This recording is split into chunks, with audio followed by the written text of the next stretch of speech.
Tired of asking why? Welcome to the Unresolved Life podcast, where we are answering life's most difficult questions. Now, here's your host, Teresa Blaze. Welcome to the Unresolved Life podcast. I'm Teresa Blaze, and today I have a really cool guest with us. I don't want to go too much into her story or into her background. I want her to tell the story herself. However, it will resolve around one very simple question. Why would God allow suffering in the aspect of special needs children? Why does God allow that? I mean, on the face of it, it seems so not cool of him. Well, today's guest is maybe going to answer that. Tahni, welcome to the show. Thanks so much for having me. You're welcome. Can you tell our listeners a little bit about your story and what's going on?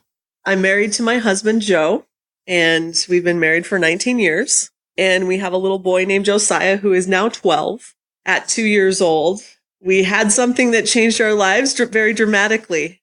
You know, when we had our little guy, he was very healthy, social, happy, meeting all of his medical milestones. And then at about between 19 months, 20 months old, very quickly over about 3 weeks' time, he stopped looking at us. He stopped responding to his name when we called him. It was like he was turning light switches on and off and on and off. He lost play skills. He lost words that he had. And we couldn't figure out what was going on with him. It was hard to get his attention suddenly. We felt like he was just being snatched, like his pilot light had gone out. We were terrified. We had no reason for this to be happening. So very quickly, we mobilized. 4 months of testing later, we find ourselves sitting at a boardroom table with doctors surrounding the table. And they give us the pronouncement that we, by that time, had already knew in our heart was true. And they said, it's autism spectrum disorder. And when I opened up the folder that they had slid across the table, I remember seeing the words that just stuck out to me. And it said, autism spectrum disorder, no known cause, no known cure, lifelong. And that was certainly a moment where we have a 2-year-old little boy, and it was as if a gavel just came down on his life and the dreams that we had for him and the dreams that we had for our family. Wow. And let me ask you this. When you saw that diagnosis on that folder, what did that do to you as a mother? You know, as a mother and as a Christ follower, this was the cry that just came from my heart. God, where is hope when there is no hope? I didn't know even how to pray about that. I didn't know how to go into that. Certainly I thought, well, we have to mobilize, like, what can we do? So we did everything we possibly could to get him into the best therapies. And there wasn't a lot that the medical field had to offer for autism. So we looked into alternative kind of biomedical things. We just decided we're going to put as much into him. You know, we caught this early. And so we want to help him as much as we can to succeed. It's very difficult because you're throwing into a diagnosis that you really don't know anything about. It's extremely scary. There are so many different approaches out there. It's very hard to navigate. And yet no one approach that yields success. And, you know, as parents, you know, we're trying to look at this. Our whole lives have been upended. And I just remember when we were getting introduced to this, we took this class. It was a 4-week class once a week, about kind of introduction to autism and the diagnosis. And I remember seeing videos and hearing about families that were going through this. And it was kind of more than a person could bear because they looked like they were just miserable. And it was kind of like bracing you that this is going to get harder and this is going to get worse. And I remember them saying that people that have children that have a chronic illness or special needs, something that doesn't get resolved, about 80% of parents have what's called chronic sorrow because there's just cycles of grief and loss. And it's not like something that gets resolved and then you move on and heal from it. You're kind of always responding to that loss. And I can definitely relate to that one. I mean, I have a special needs daughter who, while she doesn't have autism, she is nonverbal. And the first 4 years of her life, she was on a trach. And so it was always responding to her needs. And now we're trying to help her catch up with her schooling and that kind of stuff. But she's nonverbal. She's smart as a whip, but trying to communicate with her in that respect is difficult, to say the least. Well, and men and women also grieve differently and at different times. So, even trying to keep a marriage together and, your finances are impacted, your plans are impacted, your career is impacted. I mean, it just really, one thing kind of grows out and it starts to affect everything. But for me, as I'm pursuing all of these different books and trying to read up on this and trying to get footing, one of the things that really stuck out to me was there's a lot of stuff out there about things to do or things to try, but there really wasn't anything that talked about the spiritual journey that a person goes on and the emotional journey when faced with a diagnosis like this or like anything that is unresolved. So you talked about, trying to pray and ask God, where is hope when there is no hope? How did God answer you in that moment? I mean, because there might be someone who maybe have received a diagnosis of whatever it is. What step do you take after that? I looked at my life and I was like, I'm a person who I've gone through some hard things, but I'm a hopeful person. I'm an optimistic person. And I don't want this pronouncement, this label to suddenly totally change who I am and even totally change how I see my child. There's a scripture in Job where it talks about the severity of his illness changed his wardrobe, caused him to change his garments and basically his identity, who he was. And I really resonated with that because it can change you so profoundly. But I remember one day I decided, I've got some really serious questions to ask God. I actually went and sat with my journal and I wrote down what ended up being about 10 very hard-hitting questions, honest, raw, authentic questions to God.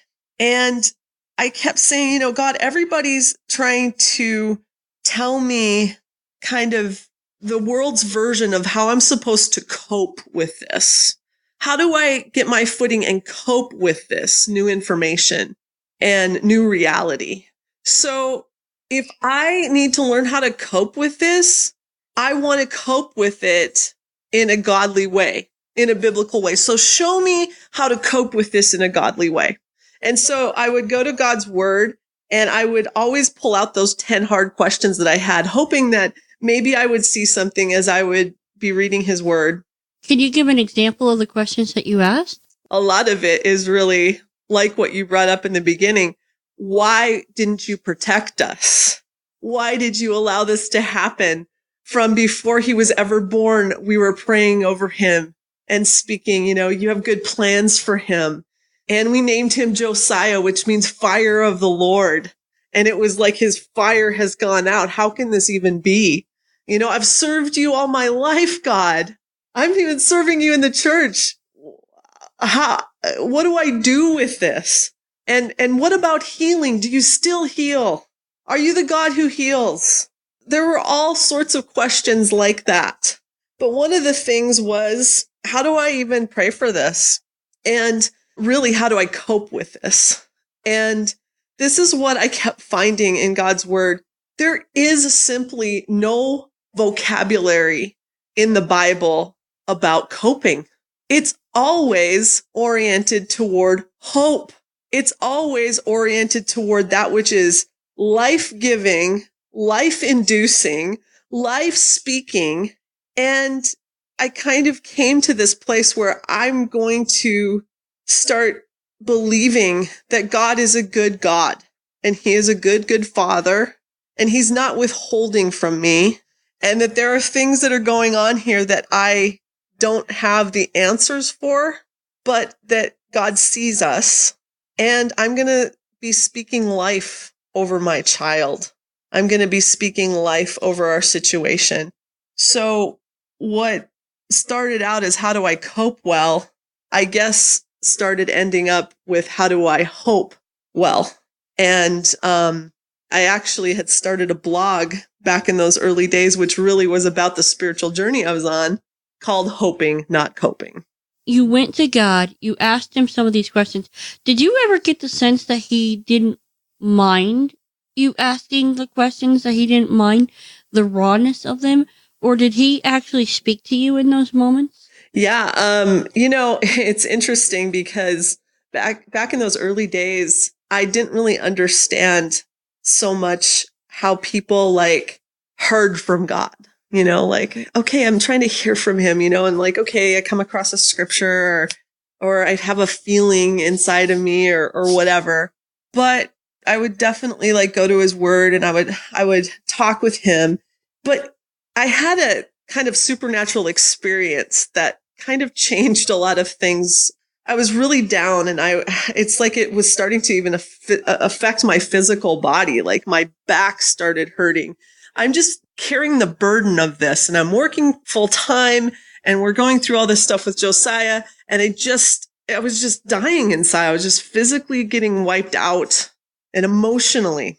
And there was this time that I went into my bedroom. Josiah actually was taking a nap. It was like a Saturday or Sunday afternoon.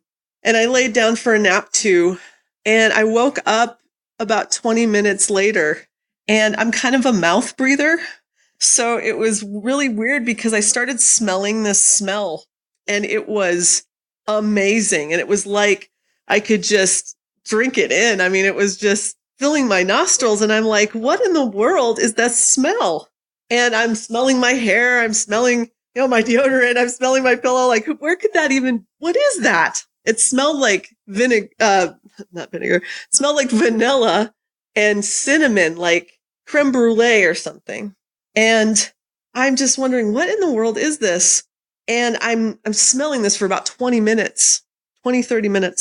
And I remembered my mom talking about how after my dad had died, she had an experience where she talked about the fragrance of the presence of the Lord. And I went out to my laptop and I'm like typing into Google, like, fragrance of the Lord, cinnamon, vanilla, whatever. I typed this in and it ended up like, actually, there were people that this happens to. Well, I'm saying this, and I'm sure it sounds odd to some of your listeners, but that was something that had happened that I felt like God knew, for me personally, he had to supersede my senses. He had to supersede even my logic and my mind to just show me in that moment, I am here. I have not left you. I see all of this and I am with you. And there was something about that moment that kind of shored me up to keep pressing forward. That is, wow.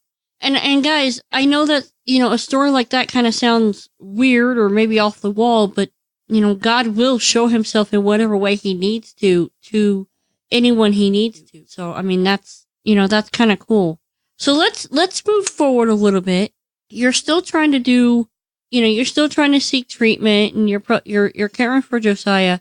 Can you talk about Josiah and the iPad and your first encounter with him using the iPad?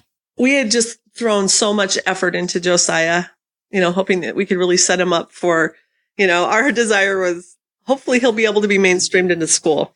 Well, by 5 years old, we get an addendum to his diagnosis that he is low functioning, he is nonverbal, and he is severe. And that he will likely be one of the 40% of people with autism who never speak. And so it was kind of like that was another, oh, man. I mean, what more can I do? What more can we do? And yet it's like not moving. And it's really, when you get those pronouncements and when you get to those mile markers, kind of every milestone and every mile marker has a lot of weight to it. So that was really difficult. So I'm trying to kind of deal with like, okay, what can I do? I mean, I haven't had a conversation with this child, how can I unlock him? He's growing more and more frustrated. About a year later, I had heard of a documentary called A Mother's Courage. And in it, there was a child that looked a lot like my child in the way that he was presenting with autism. And they had come to a lady who was showing kids like him how to learn and how to spell by pointing at one letter at a time on these letter boards. And I was like, assume age level intelligence. And that was such a different thing. Like, we're treating him like he's a toddler stacking blocks, And so I was like, I got to find this for my son. Well, it just so happened that there was a woman who had apprenticed under this lady and had moved back to a town that was about 4.5 hours away from where we lived. So we were able to take Josiah and go to 4 days of sessions to learn this method. And it was there that she had said, assume age level intelligence. She had said, he's actually an auditory learner. So you need to speak to him like he's blind. You need to overemphasize things. You need to walk along and be like, well, look at the leaves. The leaves have veins in them. They turn colors. It's called photosynthesis. And just basically just talk. And here, because my child is nonverbal, may I be very honest with you? I talked very little, actually. Or, we were always told, like, take out all the language and be like, want cookie, touch block, and it became very unnatural to just have a conversation with someone who's not giving you anything back. And so that was a real shift for me. It was perspective shift, but before my eyes, I'm seeing him respond to that. And so I came home, did that method with him for almost a year. And of course, when you come home, it's like the kids give the parents a whole lot harder time. So I would just constantly just be like, keep trying to like bring him back to the table, keep doing the stuff for 25 minutes a night, just keep at it. And so finally, about a little over a year later, I'm sitting at the kitchen table and I decide to do a lesson with him. I'm reading from the children's Bible and I'm reading a lesson about how Jesus healed the blind man. So it's kind of a teach-ask method is what it's called. And so I read the story and then I said, Josiah, Jesus healed the blind man. What did Jesus do? Did he HEAL heal the blind man or did he PLAY play with the blind man? You write that on a piece of paper, rip the paper in half, tap on heal, tap on play. He chose the paper that said heal on it. And I said, okay, let's spell heal. And we had these letter boards up, but I had also had his iPad, which he was especially fond of, with what essentially was the letter board, which was the alphabet in order from A to Z in big block letters. And so I thought, well, we'll try that this time. And he presses G. And I was like, G. And then he presses O. I'm like, go. Now, mind you, he's supposed to be spelling heal. He goes on to spell his first ever independent sentence. God is a good gift giver. At this point, you're going, what are you thinking when you see something like that? I was totally shocked. I thought maybe I was losing it. I was like, Josiah, yes, God is a good gift giver. How do you know that? And and again, it's not like I'm going around saying that phrase. That's not a phrase like he's repeating. And also it's not like he had even spelled anything that was beyond a 4 or 5 letter word up to that point that I had given him. You see what I'm saying? So this was just a huge thing. I'm going, something is happening.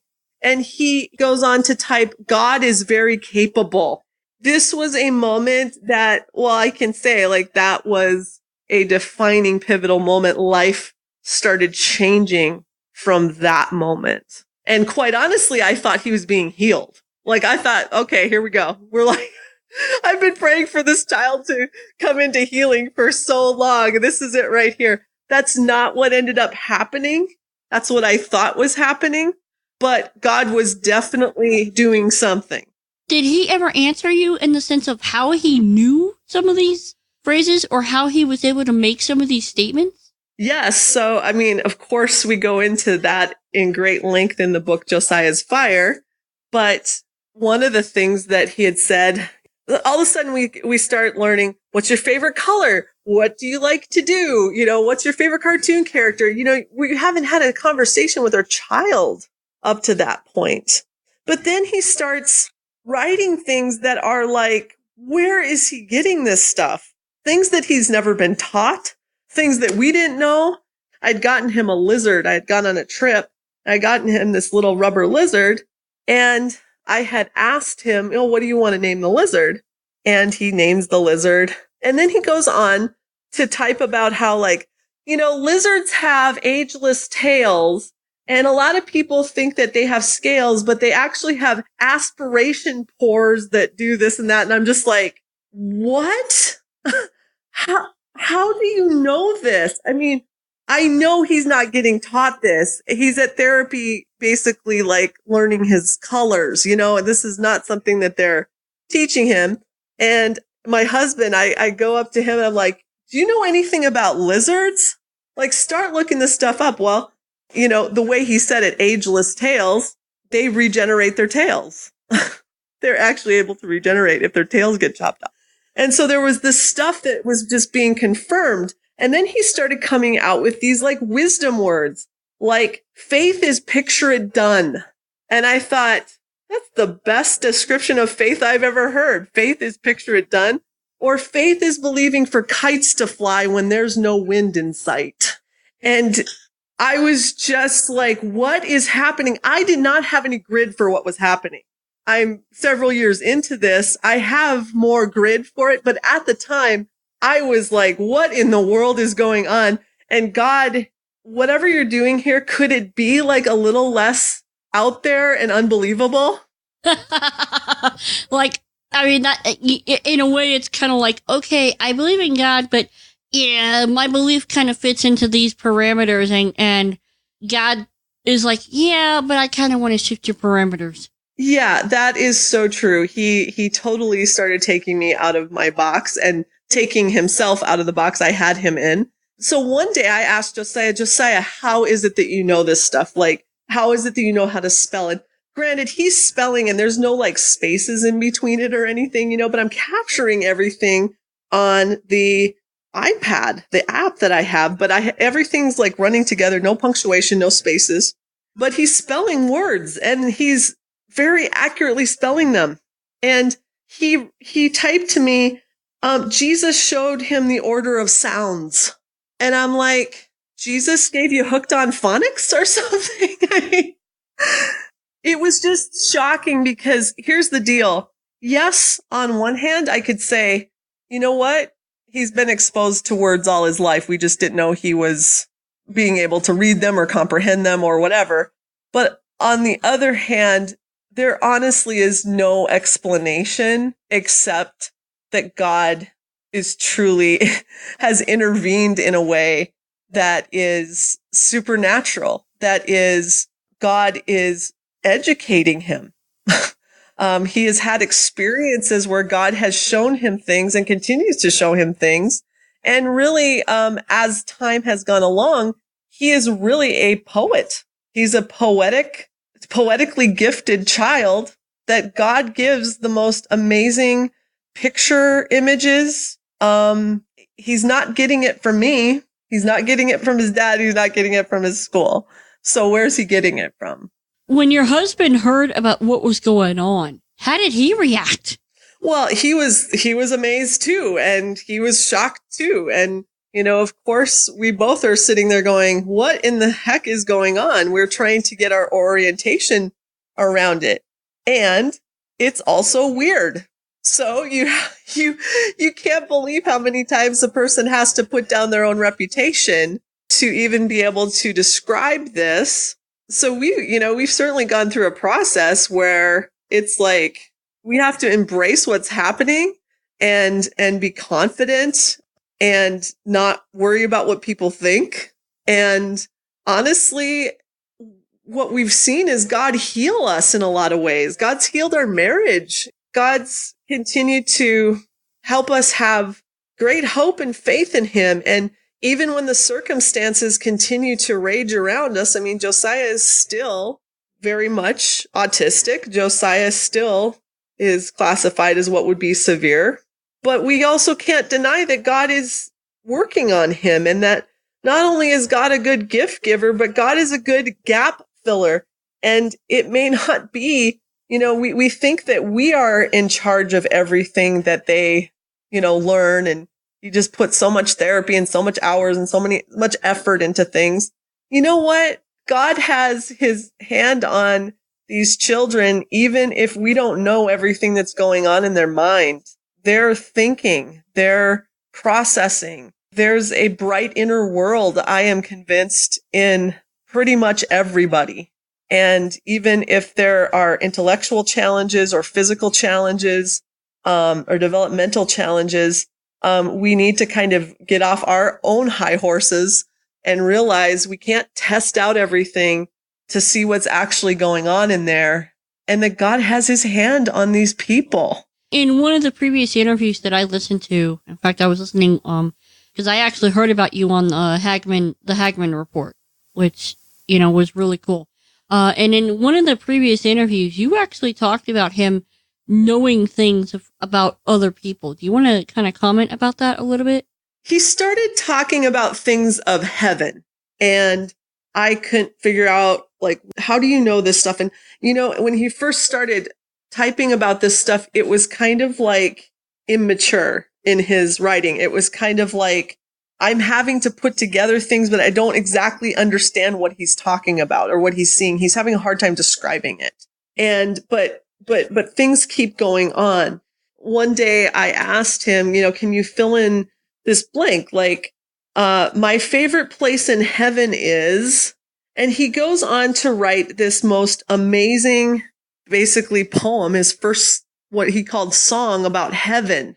And it's astounding. I mean, it's I don't know how anybody could write that without having experienced what he wrote. And what started happening was that I kept seeing God showing him things. God's taking him and showing him things. Whether it be through dreams, through visions, through angelic encounters, there's different ways that he's being shown things and told things. And sometimes he would even almost dictate what he's hearing, rather than putting it through his filter. So that was really interesting because I didn't have that. That wasn't a gift that I had. So I had to start learning, what is this? It wasn't on my grid. You see what I'm saying? So I kept asking, how do I ask good questions? But then he continued to surprise me because he would know things about people that there was no way that he could know. So one of my favorite examples is this. We were at the zoo one day, and we were seeing a show on the IMAX theater. We get done there, say, hey, do you want to look around the zoo or do you want to go somewhere else? Take out the iPad and he types, take me to the Mall of America and God will have a surprise for you there. And I was like, okay, don't know what that could be. But so we go to the Mall of America and, he likes to get his burger at McDonald's. So we stand and get burger at McDonald's and then I took him over to Noodles and Company and I got my salad. We're sitting there and eating. And then all of a sudden we go and, he always holds my hand while we're walking. And oddly, instead of just walking calmly beside me, he starts pulling me down kind of this corridor. And I thought, well, maybe there's this toy store or something that he knows he wants to go to. So I'm walking along with him. And he takes me down this kind of hall. And then he sits me down at this bench. And we are known to kind of, as we're out and about, we try to find benches so that he can communicate when when we have a chance. And so he sits me down and he wants to tell me something on the iPad. So I bring out my iPad. I'm like, what's going on? And he starts telling me, hobnob with that nice girl placing little stairs now my way, spiritually working to voice little durable words to voice for doubters. I'm like, what girl are you talking about? Who are you even talking about? We're in the biggest mall in America, I don't know who you're talking about. And so he goes on to type, love is love. Tell her that. Tell her words. Take her breath away. Tell her that love is born out of choosing God, not choosing Wicca, which is like witchcraft. Hope is love. Hope is love, not more daddy issues. Pick a spiritual daddy. It is boy's father. It is God. Choose him, not a brotherhood of robbers, because you need me, God says. And so he writes this. First of all, my heart is jumping out of my chest because I'm like, I'm not going to have to tell this to somebody, am I? I mean, you have to picture me here. And I'm like, okay, Josiah, first of all, I don't even know who this is for. And secondly, do I have to tell this to somebody? So I'm looking around and I don't see anybody. And all of a sudden I look way down and there's this group of maybe 20 somethings standing a ways down. And there's this girl that kind of has her back to me and she has what looks like kind of a long, almost black cape on, like one of those just kind of put around your shoulders kind of cape. And I'm like, well, I wonder if it's her. I mean, there's the witch, And so I'm like, Josiah, am I supposed to like go over there? So as I'm wrestling with this, I'm telling you, this group of 5 friends turns and they start walking down the same way where our bench is. And I'm like, oh my gosh, they're coming in front of us. It's now or never. I stand up. I still can't believe it. I stand up and I'm like, excuse me. Hi. This might sound weird, but I look at the girl who kind of has the cape on. I'm like, are you what would be like spiritually inclined? And she says, yeah, I guess. I'm like, okay, this is going to sound funny. I have my son, Josiah. He has autism. He doesn't speak, but he's kind of spiritually connected.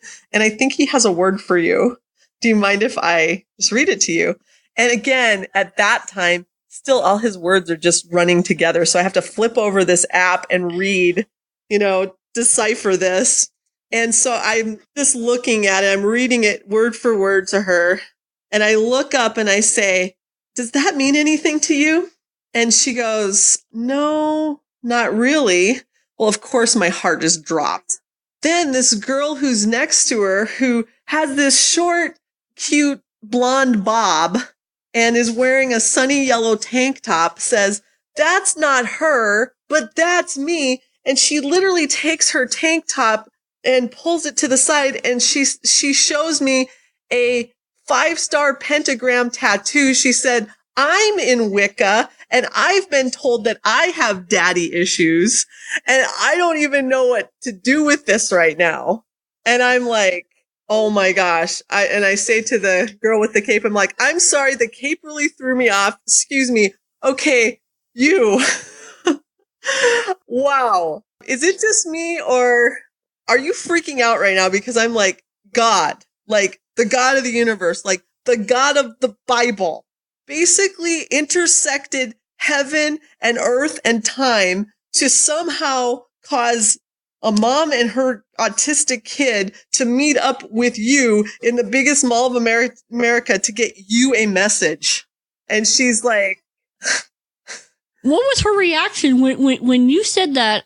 I mean, because what you're saying by that story is that God would go so far to use such a thing as a special needs kid to reach out to someone who was lost in darkness? Or, I mean, is that really what we're saying here? I mean, that's massive. It's absolutely massive. And, she goes, well, I haven't even gone to church since I was like in 9th grade. I used to be Lutheran. and I was like, wow, can I get your email? Could I just send this to you? And God even had more after that for her through Josiah. And I didn't do anything from that point as far as, hey, do you want to give your life to Christ? I just did that. I didn't have any of that prompting. I just knew that I did what I was supposed to do. And in the email, I said, hey, if you want to talk about this or whatever, I'm here, never heard back from her. For all I know, she might have given me the wrong email entirely. I don't know. But what I do know is that what happened that day absolutely changed something in me that said, my Lord will run after those that are not even turned toward him, that they might even hate him and reject him. And he will do everything he can to get to them. And it just broke my heart. And it also caused my heart to expand for those that we maybe write off and say, well, we're not going to reach out to them. It was incredible. And yet, if you look at the biblical encounters, Jesus said, the healthy don't need a doctor, it's the sick that do. And he hung out with the tax collectors and the sinners and the people that the astute people and the rich and the religious just kind of wrote off. Exactly. And, that what continued on, there were several things that kept happening like this. But what's even more astounding to me is that last summer, we were invited to go to a camp, and it was for those that had special needs. And at this camp, there were going to be about 5 other kids that had severe autism and were nonverbal and that had learned to communicate in the similar way that Josiah had. And this mom had contacted me, and she said, hey, I saw you on TV. Our story is your story. My son is 18, but the same track happened. And he's very prophetic, and he learned to communicate that same way. We have this camp. Would you come? Would you bring your family, and will you come to this camp? So we came, and I was absolutely astounded. There's more. There's more out there. I've probably connected with maybe a dozen families now that they have the same story, and they're just as shocked as we are. This is not something that you pursue or even can contrive. It's just happening. And so it causes me as a Christ follower to ask, God, what are you doing with this population? Does it not say in the Bible that to experience the kingdom of heaven, we have to come to it like a little child? Does it not say that the king invited people to come to the banquet, to come to the feast, and everybody had all these excuses? So he said, okay, well, go bring the blind and the lame. Go get the poor, bring them, invite them then. I just think like there's more to what's going on here that we can't overlook. And, he will use the simple things to confound and astound the wise. And it's all in this very mundane way. It's not like we're sitting in church and all this stuff is happening. It's like out and about, and it's just like intersecting in regular life. And God will even be sharing things with Josiah, and he's typing and stuff like that. And then it's like he's up in the middle of it wanting chicken, It's ridiculous. Fast forward to today. You said that Josiah is 12 years old. What is going on with him today? I know you've released a book called Josiah's Fire, and you also have a Facebook page, correct? Right. Yeah. Well, God continues to speak to and through Josiah. He writes poetry. He writes quotes a lot. We put him on Josiah's Fire Facebook page almost every day. It's interesting as we go from season to season. You think that you're going to make so many gains. And the thing is with autism is sometimes it can feel like 3 steps forward, 5 steps back. In the past year or so, we've had some difficulty, especially with hormones and starting to, puberty and growth and all those things where he's had a lot more physical kind of sensory issues that we've really had to deal with a lot. That's been really challenging, just getting his senses in order and getting his body to calm down. And yet he's made some other gains in other areas and other ways. But God continues to speak. We continue to just, God told Josiah to pray limits off. So one of the things that is probably the best prayer that I can pray, remember when I said, how do I even pray for this? When Josiah is dealing with so many of these things in his body, and we live in this dichotomy of how can all this stuff be happening and yet him struggling so much in his physical body? I just know that I'm to pray limits off. God has giftings that he gives these children and these people. And if we continue to go after those giftings and pull those out and build those up, I really believe that they are energized and vitalized to be able to conquer some of those weaknesses. You know what I mean? But it is daily a challenge, and I will not sugarcoat that. I have seen, I've seen God move, and yet, hearing your story and hearing what he is doing through someone like Josiah, I'm honestly amazed. Has your church family, how have they responded to this story? Well, yeah, they've responded very, very positively. Actually, I'm kind of surprised at how positively they've responded. Because it's, the church where I used to be on staff at and that I'd been a part of, it's not necessarily, it's much more, kind of your almost like non-denominational, kind of more Baptist. This is kind of outside of the box, this is getting out there in the spiritual arena. And I actually was concerned that I would face a lot of rejection, but I actually haven't. I've been very much embraced. And it was actually pretty cool because when I was on staff there, one of the first audiences that I'd shared just a little bit of what God was doing with our story was the seniors ministry, older adult seniors. Here I was just this past September, 4 years later, they invited me to come back because many of them had read the book. And so I was back speaking to that same group of people and so warmly welcomed. And it was really, really touching. Do you have a message to our audience that maybe you've learned something from Josiah or just from your own experience? Do you have something that they can take away? Here's the biggest thing, I guess, is that we get these pronouncements like a label. And either we can align with that label and basically put our whole life around what that label entails, or we can align our hearts and our minds and our actions to what is life-giving, what brings forth the best possible attitudes and outcomes. How do we see our child?